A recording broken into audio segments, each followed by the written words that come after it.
Video එකක් කරන්න හිතුව වෙලාවක් නෙමෙයි මේක මේ පොඩි ඉල්ලීමක් කරපු නිසා ඒ ඉල්ලීමට මගේ ළඟ උත්තරයක් තියෙනවා. ඒ උත්තරය ගැන කියන්න එයාට හදලා දෙන එක හැබැයි ඔයගොල්ලන්ටත් ගොඩක් වටී කියලා හිතන නිසා මට හිතුණා වීඩියෝ එකක් කරන්න ඕනි කියලා. හරි දැන් මොනවද ඔයාලට ඕනි? මට අයිස්ක්‍රීම් එකක් කන්න හිතෙනවා. දැන් මේ දවස්වල පොඩ්ඩක් මම අයිස්ක්‍රීම් කියන වචනේවත් කියන්න තහනම් කාලයක්. මොකද මෙයා මේ ඩයට් එකක් කරනවා. ඉතින් මේ දවස්වල සාමාන්‍ය ඩයට් එකේ ඉන්නකොට පොඩි දෙයක් තියෙනවා.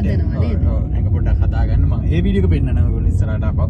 ඩයට් එකක් කරනකොට හිටපු ගමන් එනවා පොඩි මේ ඒක දේවල් කන්න හිතෙනවා මේ පැණි රස වැඩි. ඔව් පැණි රස වලට එනවා. කියන්නේ දැන් ඔයගොල්ලෝ කාබෝහයිඩ්‍රේට් අඩු කරගෙන සීනි කට් කරගෙන සීනි කන්නේ නැතුව ඔහොම ඉන්නකොට හිටපු ගමන් එනවා මේ මොකද්ද එකක් මේ කාලම දාන්න වගේ නිකන් හිතන. ඉතින් මම එනකොට මෙයාට කිව්වා නිකන් අයිස්ක්‍රීම් එකක් කන්න ඉතලා කියන්නේ. හේතුව පොඩි ළමයි දෙන්නෙක් දැන් මගේ ඉස්සරහින් හොඳ ලොකු අයිස්ක්‍රීම් දෙයක් කපා ගියා. ඉස්සස්සෙම විතර ඕක කනවනේ.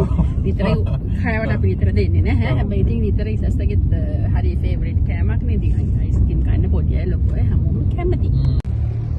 ඒ කැමති වුණාට ඔයාලට මේ දවස්වල අයිස්ක්‍රීම් කන්න තහනම්. ඒ නිසා දැන් මං කිව්වා කඩෙන් ගන්න බෑ. මං ගෙදරදී අයිස්ක්‍රීම් හදලා දෙන්නම් කියලා. ඉතින් එයා පුදුම වෙනවා කොහොමද අයිස්ක්‍රීම් හදලා දෙන්න නිසා මං කිව්වා එයාට මේ සීනි දාන්න නැතුව ඩයට් අයිස්ක්‍රීම් එකක් ඔන්න මං හදන්නේ. මේකට මහත් වෙන්නේ නැහැ. ඩයට් කරන අයට කිසිම කරදරයක් නැතුව කන්න පුළුවන් අයිස්ක්‍රීම් එකක්.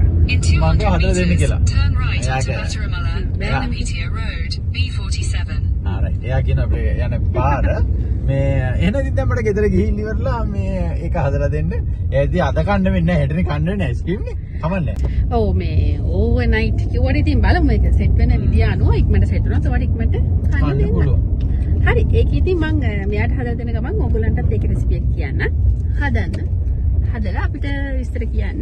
ඔයත් කාලා මට හොඳද නරකයිද කියලා. මම රස පරීක්ෂක වැඩේ කරලා ඔයගොල්ලන්ට විස්තර කියන්න. හරි උත්තර කියන්න. හරියට කියන්න බොරුවට වර්ණනා කරන්නේ නැතුව. ඔව් අනිවාර්යෙන් කියන්න.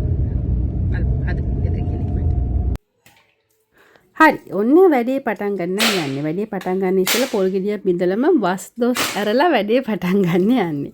නෑ මං ඒක කිව්වේ විහිළුවට. පොල් ගෙඩිය බින්දේ මම පොල් වලින් තමයි මේ පොලුත් මේකේ මේන් ඉන්ග්‍රීඩියන්ට් එකක්. හැබැයි ඉතින් ඔයගොල්ලන්ට පේනවා ඇති දැන් මං මේක පොල් ගෙඩිය බින්දලා ඒක ගාගන්නේ නැහැ. පොල් කෑලි ටිකක් උලුප්පල තමයි ගන්න. අර ගලවනකොට අපි කියන්නේ උලුප්පනවා කියලා නේ. ඉතින් ඔන්න විදිහට පොල් බෑ එක විතර පොල් කෑලි ටික හොඳට උලුප්පකද ඒක පුංචියට කෑලි වලට කපා ගන්න ඕනේ. ඉතින් මේක ටිකක් අමාරු වැඩක් නන් නෙමෙයි නේද? ඒ විදිහට එහෙම පුංචියට කපාගත්ත පොල් කෑලි ටික මම බ්ලෙන්ඩර් එකට දාලා මේක බ්ලෙන්ඩ් කරගෙන මම දාන්නේ වතුර නෙමෙයි. අර අපි පොල් මිදිනකොට මේ ගත්තනේ පොල් වතුර ටික මම ඒ ටික පෙරලා ගත්තනේ. ඒතර තවත් පෝෂණයක් තියෙනවා මේකටයි අපි වතුර දාන්නේ. ඊට වඩා හොඳයි පොල් වතුර ටිකම දාලා අපි බ්ලෙන්ඩ් කර ගන්නවා. ඉතින් මේකෙදි අර වතුර චුට්ටක් දාන්නේ හොඳ ක්‍රීම් එකක් වගේ හරි උකුවට තමයි මට මේකේ පොල් කිරි ටික ගන්නට ඕනේ. ඉතින් ඔන්න ඔයගොල්ලෝ දකින්නේ ඒක මම බෙරි කරගන්න අවස්ථාව.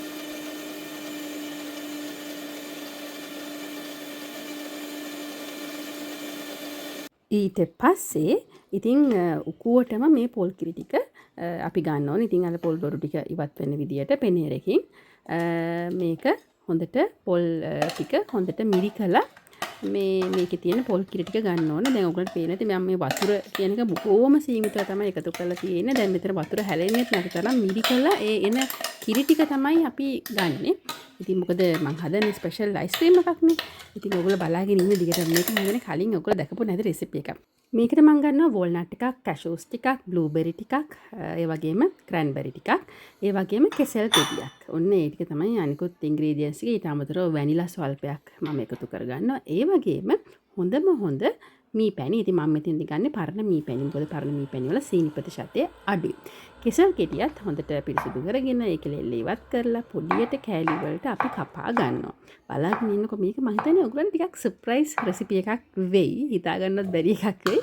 ඒ කෙසෙල් ගෙඩිය මම ආයෙත් බ්ලෙන්ඩර් එකට දාලා පිරිසිදු කරගත්ත බ්ලෙන්ඩර් එකට දාලා ඒකට මම දානවා අර වෝල්නට් එකයි, කැෂූස් ටිකයි, ඒ වගේම ක්‍රැන්බෙරි, බ්ලූබෙරි ටික. ඉතින් මේව ඔයගොල්ලන් ලබා ගන්න කොහොමද කියලා ප්‍රශ්නයක් තියෙනවා නම් ඒකටත් අපිට කතා කරන්න. අපි ඒවත් ලබා දෙන්න සූදානම් ආයුර්වේද වෙති. ඒකට මම පෙරාගත්තු අර උකු පොල් කිරි ටික ඔන්න එකතු කරනවා. ඉතින් බ්ලෙන්ඩර් දැම්ම මොකද කියලා ඔයගොල්ලෝ දන්නවනේ. දැන් මම මේ ඔක්කොම එකට හොඳට බ්ලෙන්ඩ් කර ගන්නවා.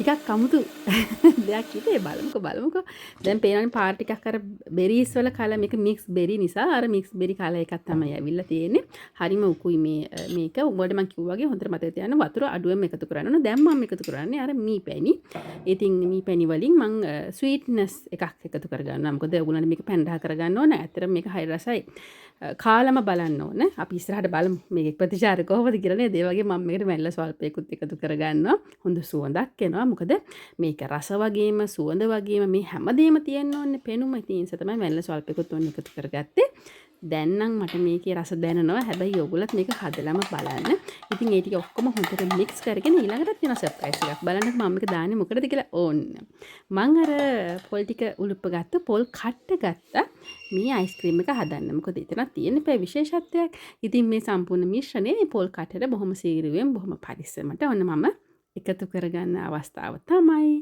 ඕගොල්ලෝ මේ දකින්නේ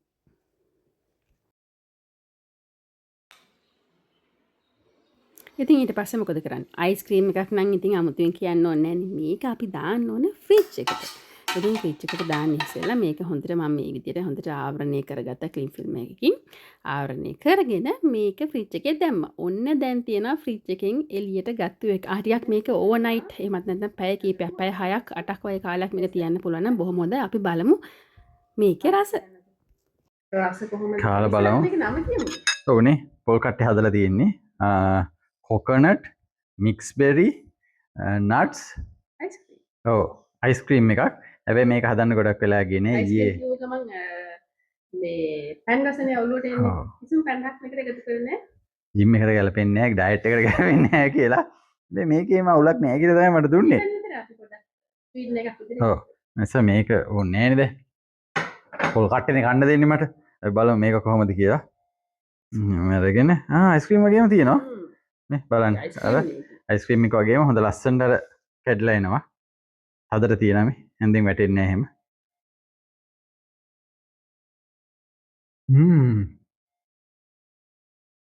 මේක කාලා බලන්න හදලා දෙන්න හදලා දීලා අහන්න මොනවද ඒක නේ මං කියන්නේ මේ බලන්න ඉන්න ඇටිය මොනවද මේකේ තියෙන්නේ කියලා කාටවත් කියන්න බැරි වෙයි ඇත්තමයි මේ කියන්නේ ගොඩක් අර දැන් ජිම් යන අයට වෙන්න බලාගෙන ඉන්නත් හරි ප්‍රශ්නන්නේ අපි කොහොමද අයිස්ක්‍රීම් කන්නේ අපි අයිස්ක්‍රීම් කන්න ආස නැති කෙනෙක් මං හිතන්නේ පොඩි තැන ඉඳන් ලොකු තැන වෙනකන් ඇති කියලා ඔව් මම මේ ඔයගොල්ලෝ උදව්වක් මම හොයාගන්න ඔයගොල්ලන්ට පොඩි අයිඩියා එකක් කියන්න ඕනනම් බිස්නස් එකකට කරන්න ඕනනම් බිස්නස් එකකට කරන්න නියමයි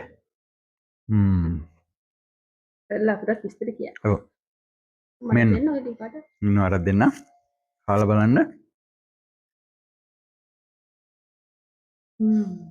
ඇත්තටම සයිනේ ඉතින් ඒ නිසා මේ කන්න කෑවොත් මේක කියන්නේ මේක හදාගෙන කාටවත් කියන්න බෑ මේක කොහොමද හැදුවේ කියලා මේකේ පැණි රස හොඳට තියෙනවා අර බෙරිස් වලින් ආපු පැණි රස මී පැණි වලින් ආපු පැණි රස පොල් කිරි වල තියෙන ඒ පැණි රස මොකද අපි ගත්තේ ඒ දේවල්නේ හොඳ පොල් කිරි වල තියෙන කිසිම ආර්ටිෆිෂල් දෙයක් නැහැ ඔක්කොම නැචරල් ඉන්ග්‍රීඩියන්ට් මේ කලර් එක ඇවිල්ලා තියෙන්නේ පොඩි බ්ලූ කලර් එකක් මේ අර ආයුර්වේ බෙරි වලින් ආයුර්වේ බ්ලූබෙරි ක්‍රැන්බෙරි දැම්මේ නට්ස් වල දැම්මේ කැෂුද කැෂු දැම්ම වෝල්නට් එක වෝල්නට් එක දැම්ම ඔයගොල්ලෝ ඕන නම් මේකට තව ආමන්ඩ් ඊට පස්සේ හේසල් නට් ඒක පොඩි තීරුවක් දාන්නත් පුළුවන් නේ එම් කරලා ඩෙකොරේට් කරලා ගන්න මේ මෙන්න මේ අහුවෙනවා මේ නට්ස් යටි අහුවෙනවා කැෂුවේ මත අහුවෙනවා